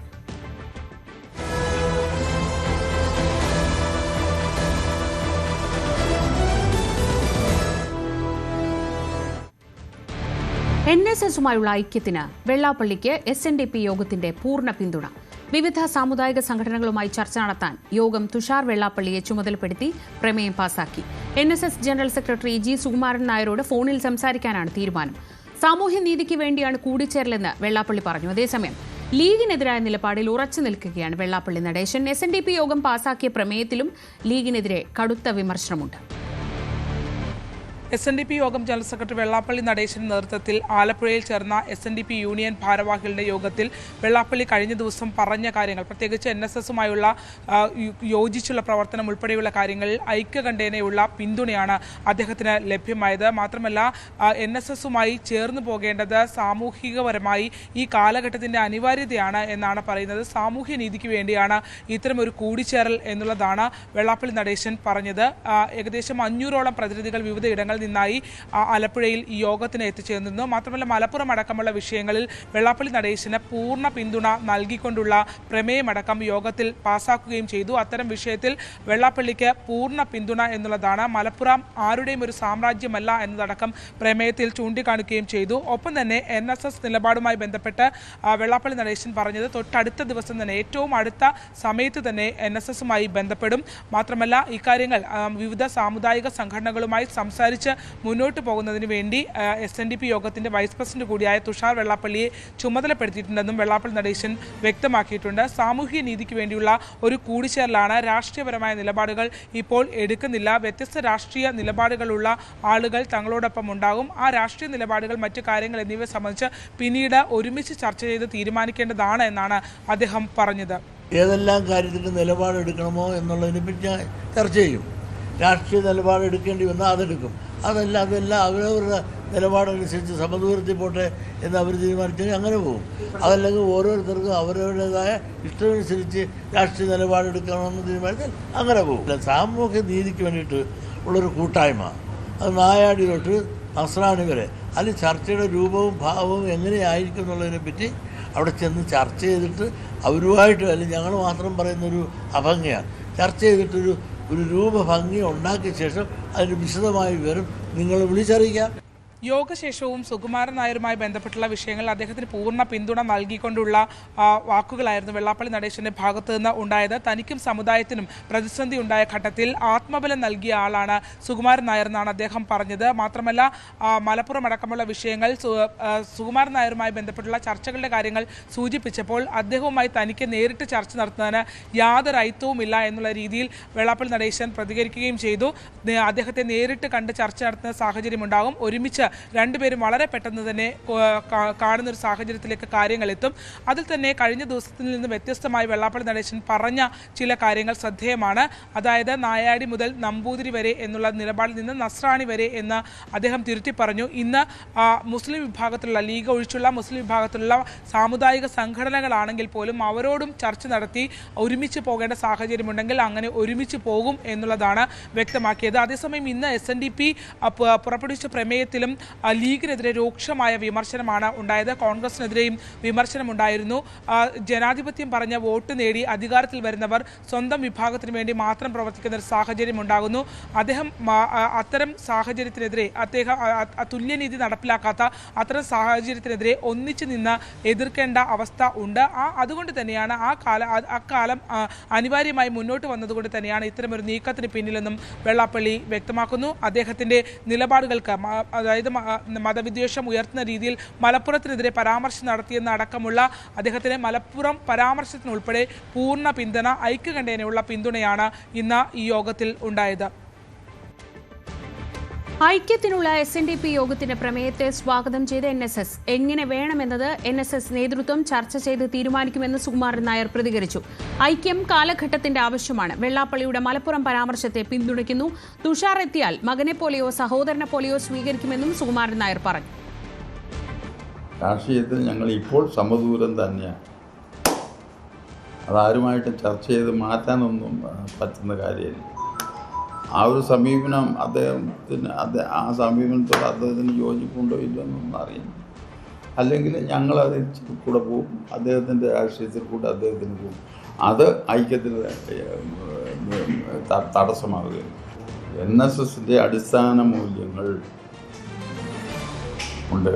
ഇപ്പം NSSൻ്റെ അടിസ്ഥാന മൂല്യങ്ങൾ 3-4 കാര്യങ്ങൾ അടിസ്ഥാനമായിട്ടുണ്ട്. അതിന് കോട്ടം വരുന്ന തരത്തിൽ ഒരു ഇത് ഉണ്ടാകത്തില്ല. പ്രവൃത്തി ഞങ്ങളുടെ ഭാഗത്തു നിന്നും ഉണ്ടാകും. അതിനകത്ത് രാഷ്ട്രീയവും ഒക്കെ ഉൾപ്പെടും. മതസൗഹാർദ്ദവും രാഷ്ട്രീയവും എല്ലാം ഉൾപ്പെടും. എല്ലാ മതങ്ങളോടും എല്ലാ സമുദായങ്ങളോടും ഒരേ നിലപാടാണ് ഞങ്ങൾ എടുക്കാനുള്ള ഞങ്ങളുടെ അടിസ്ഥാന മൂല്യങ്ങളിലൊന്ന് പ്രധാനം അതാണ്. ഞങ്ങൾ ഏതെങ്കിലും മതത്തിനോട് വഴക്കിന് പോയിട്ടുണ്ടോ? ആരെയെങ്കിലും കുറ്റപ്പെടുത്തുന്നതെങ്കിലും SNDP NSSൻ്റെ ഐക്യം നേരത്തെ വന്നപ്പോൾ ഈ ഒരു വിഷയം നിന്നതുകൊണ്ട് ആ കാര്യത്തിലല്ലാതെ ഞങ്ങൾ ആരോടും ഒരു ഗുസ്തിക്കും ഞങ്ങൾ ഇതുവരെ പോയിട്ടില്ല, പോകാൻ ഉദ്ദേശിക്കുന്നുമില്ല. എല്ലാവരോടും ഒരുപോലെ സൗഹാർദ്ദം ആയിട്ട് തന്നെ പോകണം എന്നുള്ളതാണ് ഇതിൻ്റെ അടിസ്ഥാന മൂല്യങ്ങളിലൊന്ന്. സതീശൻ ഒരു വലിയ ഉമ്മാക്കി അല്ലെന്ന് G. സുകുമാരൻ നായർ. സതീശനെതിരെ അല്ല NSS SNDP ഐക്യമെന്ന് വാർത്താക്കുറിപ്പിറക്കിയത് സതീശനോടുള്ള സ്നേഹം കൊണ്ടല്ല, അതല്ല പ്രധാന കാര്യമെന്ന് വ്യക്തമാക്കുന്നതിനാണ്. വെള്ളാപ്പള്ളിയോടുള്ള സമീപനം കുറച്ച് മാന്യമാകണം എന്നാണ് താൻ പറഞ്ഞതെന്നും സുകുമാരൻ നായർ വ്യക്തമാക്കി. സതീശനെ ഒഴിവാക്കാൻ വേണ്ടിയും സതീശനോട് സ്നേഹം കൊണ്ട് പറഞ്ഞതല്ല. ഐക്യം NSS പറഞ്ഞത് കണ്ടീഷണലാണ്. അതിനിടെ കയറി എന്ന് തന്നെയല്ല രാഷ്ട്രീയക്കാർ ആണ് കുറ്റപ്പെടുത്തിയത്. വെള്ളാപ്പള്ളി നടേശന് മാന്യതയില്ലാതെ പെരുമാറുന്ന രാഷ്ട്രീയക്കാരെയാണ് ഞാൻ പറഞ്ഞത്. അവിടെ വെള്ളാപ്പള്ളി സതീശനെ എടുത്തു വെക്കേണ്ട കാര്യം തോന്നുന്നു. NSS SNDP ഐക്യം യാഥാർത്ഥ്യമാകുമ്പോൾ ഹിന്ദു വിശാല സഖ്യം എന്നതിനപ്പുറത്തേക്ക് രാഷ്ട്രീയ ലക്ഷ്യങ്ങൾ ഏറെയാണെന്നതിൽ സംശയം വേണ്ട. തെരഞ്ഞെടുപ്പിന് തൊട്ടുമുൻപ് രൂപപ്പെട്ട ഐക്യ നീക്കം ഏറെ ദിവസത്തെ കൂടിയാലോചനകൾക്ക് ശേഷമാണെന്ന സൂചനകളും പുറത്തുവരുന്നു. ഇടത് വലത് മുന്നണികൾക്കുമേൽ സമ്മർദ്ദ ശക്തിയാവുക എന്ന നീക്കമാണ് ഇരു പ്രബല സമുദായ നേതൃത്വങ്ങളുടെയും ഭാഗത്തുനിന്ന് ഉണ്ടാകുന്നത്. വിവരങ്ങളുമായി VV വിനോദ് ചേർന്നു. വിനോദ്, ഏറ്റവും ശ്രദ്ധിക്കേണ്ടത് ഇങ്ങനെയൊരു ഐക്യ നീക്കത്തിന് ശേഷമുണ്ടായ രാഷ്ട്രീയ പാർട്ടികളുടെ ഭാഗത്തുനിന്നുണ്ടായ പ്രതികരണങ്ങളാണ് ഏറ്റവും ശ്രദ്ധിക്കേണ്ടത്. പുറമേക്ക് സ്വാഗതം ചെയ്യുമ്പോഴും ഇരു കൂട്ടർക്കും ആശങ്കകളുണ്ട്. ഇത് ഏത് നിലയ്ക്കാവും പോവുക, എന്താണ് ഇവരുടെ ലക്ഷ്യം, തിരിച്ചടിയാവുമോ, അങ്ങനെ പല പല ആശങ്കകളുണ്ട്. എന്തൊക്കെയാണ് രാഷ്ട്രീയമായ വിലയിരുത്തലുകൾ? ശ്രീജ, മുൻകാലങ്ങൾ പരിശോധിച്ചാൽ സമുദായ സംഘടനകൾ ഒരു തീരുമാനം പറഞ്ഞാൽ അല്ലെങ്കിൽ അവരുടെ ഭാഗത്ത് നിന്ന് ഈ രാഷ്ട്രീയ ഇടപെടലിലേക്ക് ഒരു നീക്കം ഉണ്ടായിക്കഴിഞ്ഞാൽ വ്യത്യസ്തമായ അഭിപ്രായങ്ങൾ രാഷ്ട്രീയ നേതാക്കളുടെ ഭാഗത്ത് നിന്ന് വരാറുണ്ട്. ഇപ്പോൾ വെള്ളാപ്പള്ളി പറഞ്ഞാൽ പോലും വെള്ളാപ്പള്ളി തോൽപ്പിക്കണമെന്ന് പറഞ്ഞ നേതാക്കളൊക്കെ ജയിച്ച ചരിത്രമൊക്കെ പലപ്പോഴും ചൂണ്ടിക്കാട്ടുന്ന നിലയൊക്കെ ഉണ്ടായിട്ടുണ്ട്. പക്ഷേ ഇപ്പോൾ സ്ഥിതി വ്യത്യസ്തമാണ്. അങ്ങനെ പരസ്യമായി ഏതെങ്കിലും രാഷ്ട്രീയ നേതാക്കൾ ഈ ഇരു നേതൃത്വങ്ങളെയും തള്ളുന്ന രീതിയിൽ, സുകുമാരൻ നായരെയോ വെള്ളാപ്പള്ളി നടേശനെയോ തള്ളുന്ന രീതിയിൽ അല്ലെങ്കിൽ അവരെ പരിഹസിക്കുന്ന തരത്തിലേക്കൊന്നും നേതാക്കൾ വരുന്നില്ല എന്നത് വളരെ പ്രധാനപ്പെട്ട ഒരു നീക്കമായി കാണണം. ഏതാണ്ട് വോട്ട് ഷെയർ പരിശോധിക്കുമ്പോൾ, ഈ ജനസംഖ്യ പരിശോധിക്കുമ്പോൾ 40% ഉണ്ട് നായർ സമുദായവും ഈഴവ സമുദായവും കൂടിച്ചേരുമ്പോൾ. അത് തീർച്ചയായിട്ടും നേതാക്കളെ സംബന്ധിച്ച് വളരെ പ്രധാനപ്പെട്ട, വളരെ സൂക്ഷിച്ച് കൈകാര്യം ചെയ്യേണ്ട ഒരു വിഷയം തന്നെയാണ്, പ്രത്യേകിച്ച് നിയമസഭാ തിരഞ്ഞെടുപ്പ് അടുക്കുമ്പോൾ. മാത്രമല്ല, ഈ ഐക്യ നീക്കത്തെ കാണേണ്ടതും പെട്ടെന്നൊരു വികാരത്തിൽ വെള്ളാപ്പള്ളി മലപ്പുറം പരാമർശം നടത്തുന്നു, ലീഗിനെതിരെ തുടർച്ചയായി ആഞ്ഞടിക്കുന്നു, തിരികെ ചില വിമർശനങ്ങൾ വരുമ്പോൾ അല്ലെങ്കിൽ വി.ഡി. സതീശനെ കുറ്റപ്പെടുത്തി കാര്യങ്ങൾ പറയുന്നു, ജമാഅത്തെ ഇസ്ലാമിയുമായി ബന്ധപ്പെട്ട വിഷയങ്ങൾ വരുന്നു. അങ്ങനെ വൈകാരികമായൊരു ഘട്ടത്തിൽ വീണ്ടും ഒരു നായരീഴവ ഐക്യത്തെക്കുറിച്ച് വെള്ളാപ്പള്ളി പറഞ്ഞു. ആ തരത്തിലേ അല്ല നമുക്ക് കഴിയുന്നത്. ഇത് കഴിഞ്ഞ കുറേ നാളുകളായി ഈ നായരീഴവ ഐക്യത്തെക്കുറിച്ച് NSSും SNDPയുമായുള്ള ഐക്യത്തെക്കുറിച്ചുള്ള ചർച്ചകൾ സജീവമായിരുന്നു. വെള്ളാപ്പള്ളിയുടെ ഭാഗത്ത് നിന്ന് ഇങ്ങനെ ഒരു പരാമർശം ഉണ്ടായപ്പോൾ തന്നെ അതിനെ സ്വാഗതം ചെയ്യുന്ന, ഒരു നിമിഷം പോലും ആലോചിക്കാതെ വ്യക്തിപരമായി അതിനെ സ്വാഗതം ചെയ്യുന്ന നിലയിലേക്ക് സുകുമാരൻ നായർ പോയിരുന്നു. ആ ദിവസം തന്നെ അദ്ദേഹം ആ സ്റ്റേറ്റ്മെൻറ്റിനെ സ്വാഗതം ചെയ്തു. അതിനർത്ഥം രണ്ടാമതൊന്നും ആലോചിക്കാതെ അല്ലെങ്കിൽ നേതൃത്വവുമായി ചർച്ച നടത്താതെ തന്നെ ഒറ്റയടിക്ക് സുകുമാരൻ നായർ അതിനെ സ്വാഗതം ചെയ്യുന്ന നിലയുണ്ടായി. അതിനർത്ഥം ഈ വോട്ട് ബാങ്ക് തന്നെയാണ്. മാത്രമല്ല, പണ്ട് സമദൂരമോ അല്ലെങ്കിൽ ശരിദൂരമോ ഒക്കെ തന്നെ ഈ നേതാക്കൾ പറയുമായിരുന്നെങ്കിലും ചില മുന്നണികളോട് ഒരു ആഭിമുഖ്യം പുലർത്തുന്ന നിലയുണ്ട്. പക്ഷേ ഇപ്പോൾ അതിലും ചില വ്യത്യാസം നമുക്ക് കാണാം. വി.ഡി. സതീശനെ ഈ രണ്ട് നേതാക്കളും ആക്രമിക്കുമ്പോൾ അല്ലെങ്കിൽ ഒറ്റതിരിഞ്ഞ് കുറ്റപ്പെടുത്തുമ്പോൾ കോൺഗ്രസിനെ അപ്പാടെ പറയുന്നില്ല എന്നത് നമ്മൾ ശ്രദ്ധേയമായി കാണേണ്ട ഒരു കാര്യമാണ്. കാരണം രമേശ് ചെന്നിത്തലയ്ക്ക് യോഗ്യതയുണ്ടെന്ന് സുകുമാരൻ നായർ പറയുന്നു മുഖ്യമന്ത്രിയാകാൻ. അതോടൊപ്പം തന്നെ രമേശ് ചെന്നിത്തലയും വേണുഗോപാലും മുഖ്യമന്ത്രിയായാൽ എന്ത് കുഴപ്പമെന്ന് വെള്ളാപ്പള്ളി നടേശൻ ചോദിക്കുന്നു. അതേസമയം ഇടത് നേതാക്കളുമായി, പ്രത്യേകിച്ച് CPM നേതാക്കളുമായി ഇരുവരും അടുത്ത ബന്ധം വെച്ച് പുലർത്തുകയും ചെയ്യുന്നു. അതായത് നിയമസഭാ തിരഞ്ഞെടുപ്പ് കഴിയുമ്പോൾ LDF വന്നാലും UDF വന്നാലും ഈ രണ്ട് സമുദായ സംഘടനകൾക്കും സർക്കാരിനുള്ളിൽ ഒരു സ്വാധീനമുണ്ടാകും. ആ തരത്തിൽ തന്നെയാണ് ഇവർ വളരെ തന്ത്രപരമായ നീക്കം നടത്തുന്നത്. ഏതെങ്കിലും ഒരു മുന്നണിയെ ഉയർത്തിക്കാട്ടുകയോ മറ്റൊരു മുന്നണിയെ താഴ്ത്തിക്കെട്ടുകയോ ചെയ്യുന്നില്ല. രണ്ട് പക്ഷത്തും ചില നേതാക്കളെ ഒപ്പം നിർത്തി അവർക്ക് വേണ്ടിയുള്ള ഒരു, നമ്മൾ ഈ പുതിയ കാലഘട്ടത്തിൽ പറയുന്നത് പോലെ PR വർക്ക് എന്ന് പറയുന്നത് പോലെ മറ്റൊരു തരത്തിൽ ചില നേതാക്കളെ ഉയർത്തിക്കാട്ടാനുള്ള ശ്രമം തന്നെയാണ് ഈ നേതൃത്വത്തിൻ്റെ ഭാഗത്തു നിന്ന് ഉണ്ടാകുന്നത്. ഇടതുപക്ഷം ഇവിടെ പ്രതീക്ഷ വെച്ച് പുലർത്തുന്നത് കാലങ്ങളായി വെള്ളാപ്പള്ളി അവർക്കൊപ്പം നിൽക്കുന്ന ഒരു സാഹചര്യമുണ്ട്. അതിനെ വിമർശകർ പറയുന്നത് ഈ വെള്ളാപ്പള്ളിയുമായി ബന്ധപ്പെട്ട മൈക്രോ ഫിനാൻസ് കേസുണ്ട്. ആ കേസുമായി ബന്ധപ്പെട്ട് ഉള്ള വിഷയങ്ങൾ, അതിൽ അദ്ദേഹത്തിന് അനുകൂലമായ ചില തീരുമാനങ്ങൾ സർക്കാർ കൈക്കൊണ്ടു. SN ട്രസ്റ്റിനും SNDP യോഗത്തിനും കീഴിലുള്ള സ്കൂളുകളിൽ നിയമന അധികാരം അല്ലെങ്കിൽ നിയമനത്തിനുള്ള അനുമതി സർക്കാർ നൽകുന്നു. NSSനും ഇതേ കാര്യമാണ്. അവിടെയാണ് ക്രൈസ്തവ സഭാ നേതൃത്വങ്ങൾ തെറ്റി നിൽക്കുന്നത്. NSSന് നൽകിയ അനുമതികൾ അല്ലെങ്കിൽ ആനുകൂല്യങ്ങൾ എന്തുകൊണ്ട് തങ്ങൾക്ക് നൽകുന്നില്ല എന്ന ചോദ്യം ക്രൈസ്തവ വിഭാഗത്തിൻ്റെ ഭാഗത്തു നിന്ന് ഉണ്ടാകുന്നു. അങ്ങനെ ഈ രണ്ട് നേതൃത്വങ്ങളുമായും സർക്കാർ അടുത്ത് നിൽക്കുന്ന ഒരു സാഹചര്യമുണ്ട്. മാത്രമല്ല, NSSൻ്റെ ഈ മന്ത്രിസഭയിലെ കണക്കുകൾ പരിശോധിച്ചാൽ തന്നെ നായർ സമുദായ അംഗങ്ങളായ കൂടുതൽ മന്ത്രിമാരാണ് പിണറായി മന്ത്രിസഭയിലുള്ളത്. ഏതെങ്കിലും ഒരു സാഹചര്യത്തിൽ NSS ഇപ്പോൾ ഇടതുപക്ഷമായി തെറ്റിമാറേണ്ട സാഹചര്യമില്ല. SNDP അങ്ങനെ തെറ്റിമാറേണ്ട ഒരു സാഹചര്യമില്ല. ഈ നേതൃത്വങ്ങൾ രണ്ടും സർക്കാരുമായി അടുത്ത് നിൽക്കുമ്പോൾ തന്നെ വേണുഗോപാലിനെയും ചെന്നിത്തലയും കൈവിടാതെ കോൺഗ്രസിന് വേണ്ടി കൂടി സംസാരിക്കുന്ന ഒരു നില കൂടി നമുക്ക് കാണേണ്ടി വരുന്നു. അതുകൊണ്ട് തന്നെയാണ് വളരെ വ്യക്തമായി പറയേണ്ടി വരുന്നത്, ഇത് തിരഞ്ഞെടുപ്പ് ലക്ഷ്യം വെച്ചുള്ള ഒരു ഐക്യമായി തന്നെ കണക്കാക്കണം എന്ന കാര്യം. ശ്രീജ, വിനോദ്, ഈ തദ്ദേശ തെരഞ്ഞെടുപ്പിലെ ഫലമാണോ ഇങ്ങനെ ഒരു നീക്കത്തിലേക്ക് അല്ലെങ്കിൽ ഒരു പരസ്യ പ്രഖ്യാപനത്തിലേക്ക് നിയമസഭാ തെരഞ്ഞെടുപ്പിന് ഇത്ര കുറച്ച് സമയം മാത്രം ബാക്കി നിൽക്കെ ഈ സമുദായ സംഘടനകൾ പോകാൻ കാരണം? അതായത് ഒരു ഭരണമാറ്റം ഉണ്ടാവുമോ? അങ്ങനെ ഉണ്ടാവുകയാണെങ്കിൽ അത് UDF അധികാരത്തിലെത്തുകയാണെങ്കിൽ ലീഗിന് പ്രാമുഖ്യം കിട്ടുമോ? ഇന്നത്തെ പ്രമേയത്തിൽ കൂടി വെള്ളാപ്പള്ളി ലീഗിനെതിരെയുള്ള അല്ലെങ്കിൽ SNDP യോഗം ലീഗിനെതിരെയുള്ള വിമർശനങ്ങൾ ആവർത്തിക്കുന്നുണ്ട് എന്നത് ശ്രദ്ധേയമാണ്. മറുവശത്ത് VD സതീശനെ വെള്ളാപ്പള്ളി നടേശനെ വിമർശിക്കുന്ന VD സതീശനെതിരായ ആരോപണങ്ങളിൽ യാതൊരു ഇളവുമില്ല.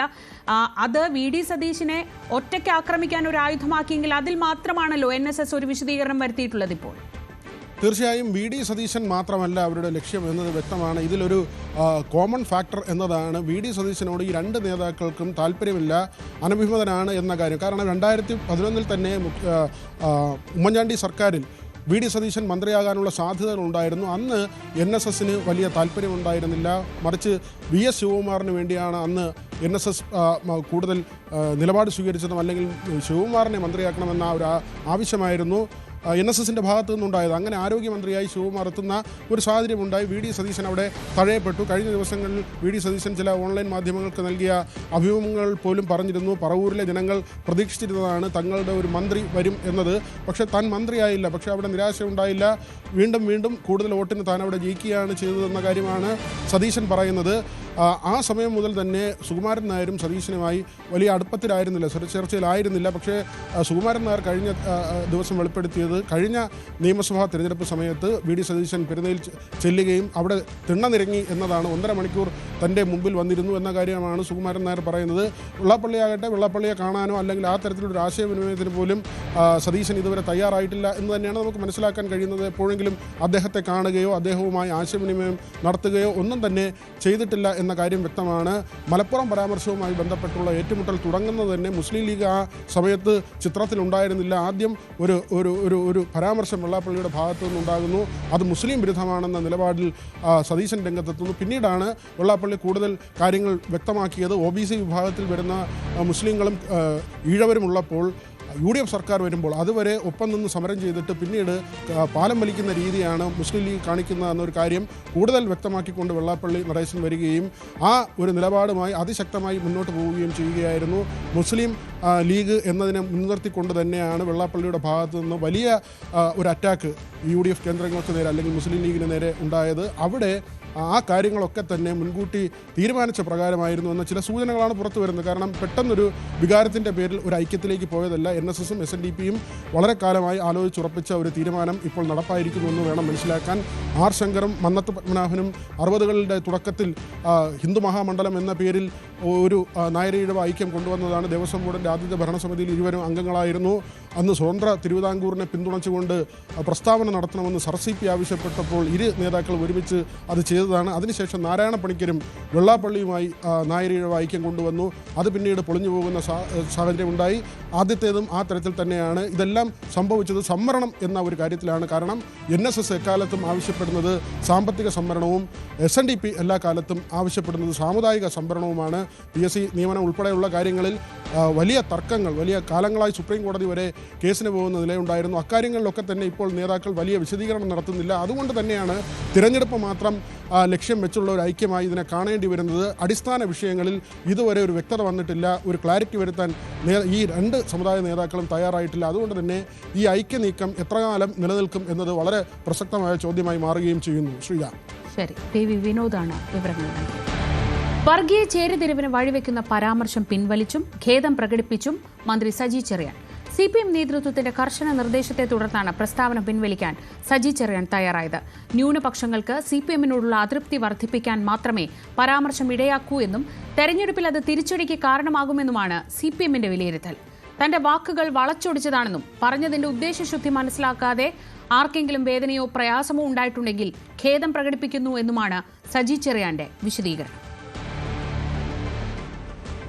കഴിഞ്ഞ ലോക്സഭാ തെരഞ്ഞെടുപ്പിന് ശേഷമാണ് ന്യൂനപക്ഷങ്ങൾ തങ്ങളെ കൈവിടുകയാണെന്ന ആശങ്ക CPM-നും ഇടതുമുന്നണിക്കും ഉണ്ടായത്. തദ്ദേശ തെരഞ്ഞെടുപ്പ് ഫലം ആ ആശങ്കയുടെ വ്യാപ്തി കൂട്ടുകയും ചെയ്തു. അതിനുശേഷമാണ് എങ്ങനെയെങ്കിലും ന്യൂനപക്ഷങ്ങളെ പഴയതുപോലെ അടുപ്പിച്ചു നിർത്താൻ CPM ശ്രമങ്ങൾ തുടങ്ങിയത്.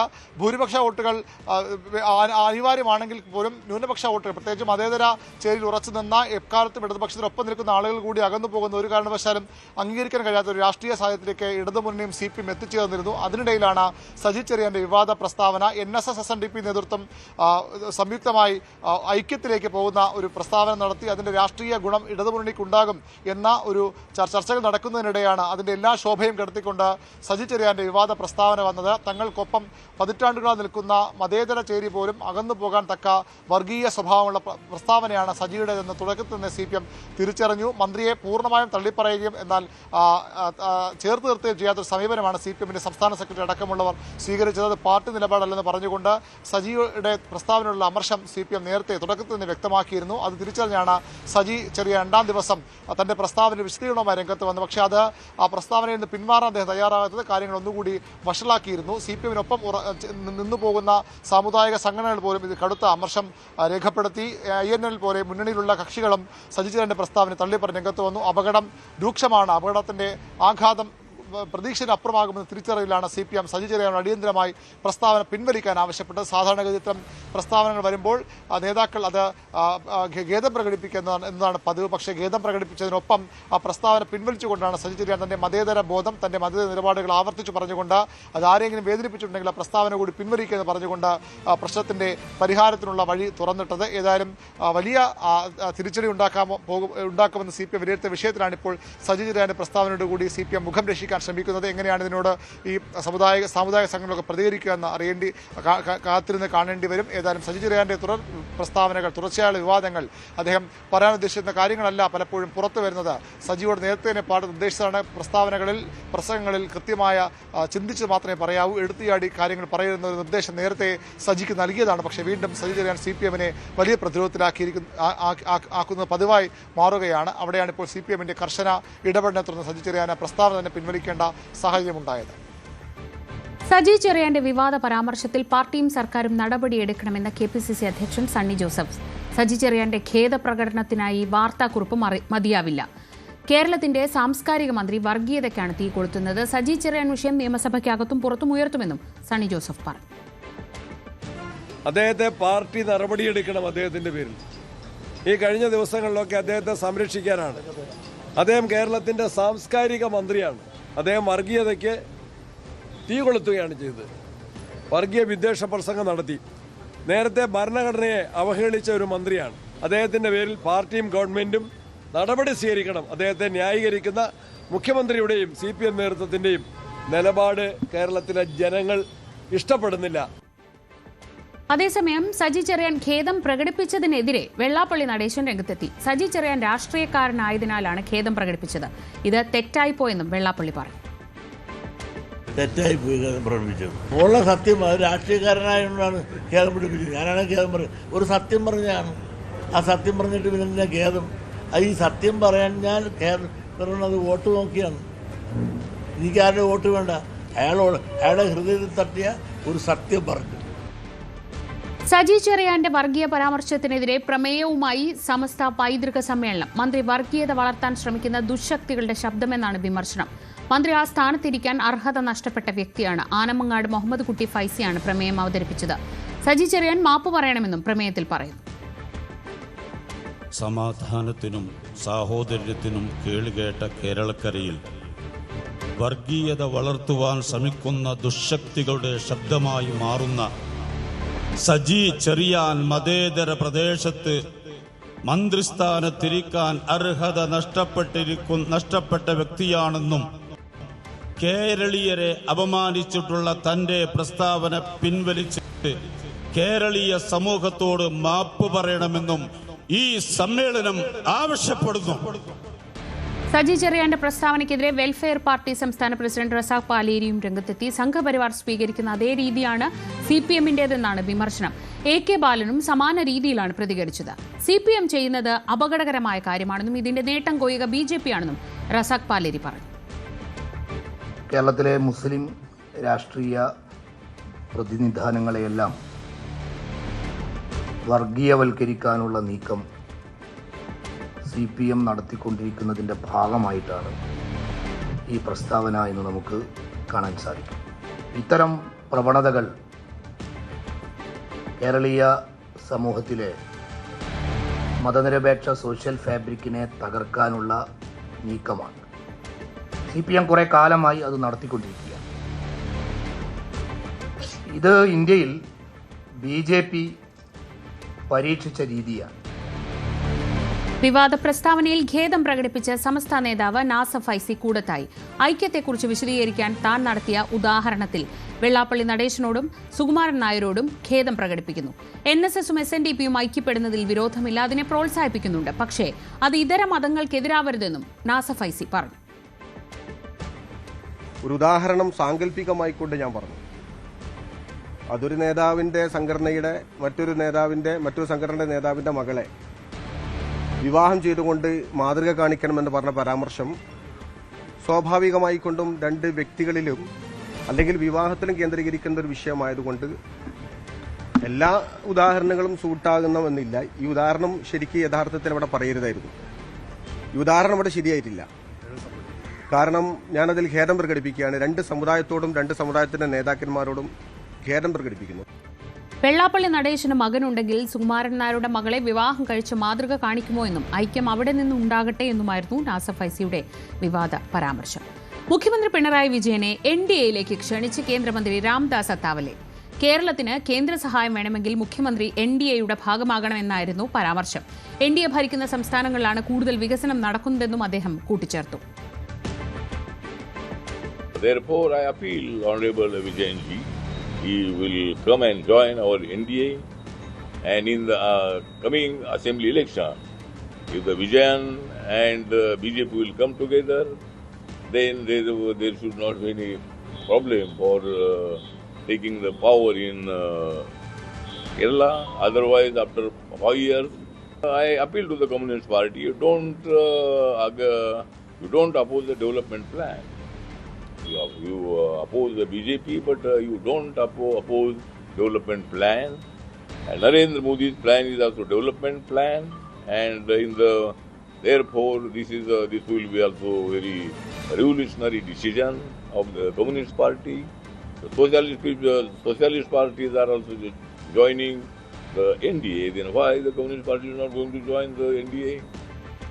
പിണറായി സർക്കാരിനെ NDAയിലേക്ക് ക്ഷണിച്ച അത്താവലയെ പരിഹസിച്ച MV ഗോവിന്ദൻ. ഭരണഘടനാ വിരുദ്ധമാണ് അത്തേവാലയുടെ പ്രസ്താവന. അത്തേവാലയ്ക്ക് കേരള രാഷ്ട്രീയത്തെക്കുറിച്ച് ധാരണയില്ലെന്നും കേരളം എന്താണെന്ന് അറിയില്ല എന്നുമായിരുന്നു ഗോവിന്ദന്റെ പരാമർശം. രാജ്യം അതിശക്തിയായ രീതിയിലുള്ള പ്രതിഷേധത്തിലൂടെയാണ് കൃത്യമായിട്ട് അടയാളപ്പെടുത്തേണ്ടത് എന്നാണ് എൻ്റെ. കേരളത്തിൻ്റെ മാത്രം പ്രശ്നമല്ല, ഇത് ഇന്ത്യയുടെ ഫെഡറൽ സംവിധാനത്തിനെതിരായിട്ടുള്ള അതിശക്തിയായിട്ടുള്ള കടന്നാക്രമമാണ്. ഏകാധിപത്യത്തിൻ്റെ ഭാഗമായിട്ടുള്ള, നമ്മൾ സാധാരണ പറയാറില്ലേ, ഫാസിസത്തിൻ്റെ പുതിയ രീതി, അതാണ് നിയോ ഫാസിസത്തിലേക്കുള്ള യാത്രയാണ്. അതാണ് ഇതിൻ്റെ അടിസ്ഥാനം. എല്ലാ ഭരണഘടനാ സ്ഥാപനങ്ങളെയും RSSൻ്റെ ചൊൽപ്പടിക്ക് നിർത്താൻ വേണ്ടിയുള്ള ശ്രമമാണ് അവർ നടത്തിക്കൊണ്ടിരിക്കുന്നത്. അതിൻ്റെ ഒപ്പം തന്നെയാണ് ഇതും കേന്ദ്രീകൃതമാണ്. ഞങ്ങളോടൊപ്പം ചേർന്നാൽ മാത്രമേ ആർക്കും രക്ഷയുള്ളൂ എന്ന രീതിയിലുള്ള ഈ വിശദീകരണത്തിൻ്റെ അർത്ഥം അത് തന്നെയാണ്. 2 വർഷമായി കക്കൂസിൽ താമസിച്ചു വരികയായിരുന്ന മുക്കം തേച്ചിയാട് വെള്ളിപ്പറമ്പ് വീട്ടിൽ സദാനന്ദന് വീട് വെച്ച് നൽകാൻ നഗരസഭയുടെ തീരുമാനം. ജനകീയ കമ്മിറ്റിയുമായി സഹകരിച്ചായിരിക്കും വീട് വെച്ച് നൽകുക. സദാനന്ദന്റെ ദുരവസ്ഥ ഇന്ന് ന്യൂസ് 18 പ്രേക്ഷകരിലേക്ക് എത്തിച്ചിരുന്നു. 60-കാരനായ സദാനന്ദൻ കഴിഞ്ഞ 2 വർഷമായി ശുചിമുറിയിലായിരുന്നു താമസിച്ചിരുന്ന ഷെഡ് പൊളിഞ്ഞു വീണതോടെയാണ് വേറെ വഴിയില്ലാതെ കക്കൂസ് സദാനന്ദൻ ശരണമാക്കിയത്.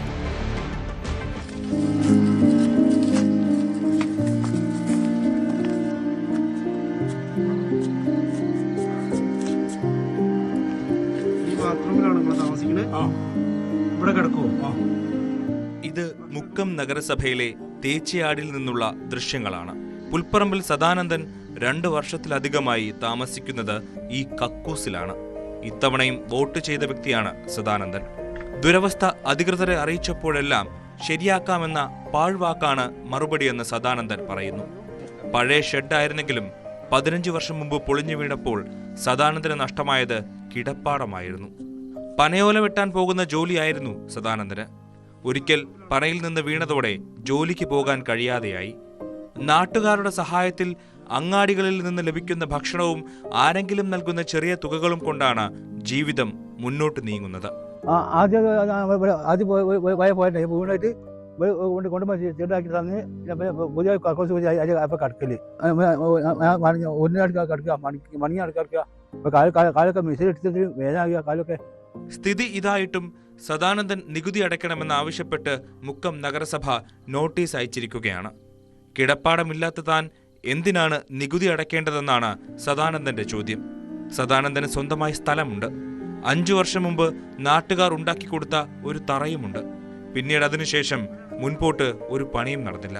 നഗരസഭ ഇടപെട്ട് സദാനന്ദന് വീട് വെച്ച് നൽകണമെന്നാണ് നാട്ടുകാരുടെ ആവശ്യം. ഇപ്പം നാട്ടുകാരെ കൂടി ഒരു തറ കെട്ടിക്കൊടുക്കുകയൊക്കെ ചെയ്തിട്ടുണ്ട്, പക്ഷെ ഒരു വീടില്ല.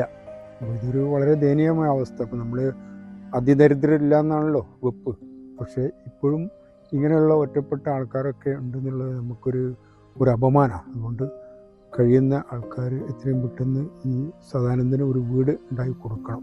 ന്യൂസ് 18 മുക്കം. ഇനി ഇന്നത്തെ സ്വർണം വെള്ളി നിരക്കുകൾ നോക്കാം. കവിത ഗോൾഡ് ആൻഡ് ഡയമണ്ട്സ് ഇന്നത്തെ സ്വർണം വെള്ളി നിരക്കുകൾ നിങ്ങൾക്കായി സമർപ്പിക്കുന്നത് Kavitha gold and diamonds, the versatile jewellery. സ്വർണം 22 ക്യാരറ്റ് ഗ്രാമിന് 14,415 രൂപ, പവന് 1,15,320 രൂപ. സ്വർണം 18 ക്യാരറ്റ് ഗ്രാമിന് 11,920 രൂപ, പവന് 95,360 രൂപ. വെള്ളി ഗ്രാമിന് 330 രൂപ, കിലോഗ്രാമിന് 3,30,30,000 രൂപ. കവിത ഗോൾഡ് ആൻഡ് ഡയമണ്ട്സ് ഇന്നത്തെ സ്വർണം വെള്ളി നിരക്കുകൾ നിങ്ങൾക്കായി സമർപ്പിച്ചത് Kavitha gold and diamonds, the versatile jewellery. Bulletin പൂർണ്ണമാവുന്നു. ഇനി പ്രൈം ഡിബേറ്റ്.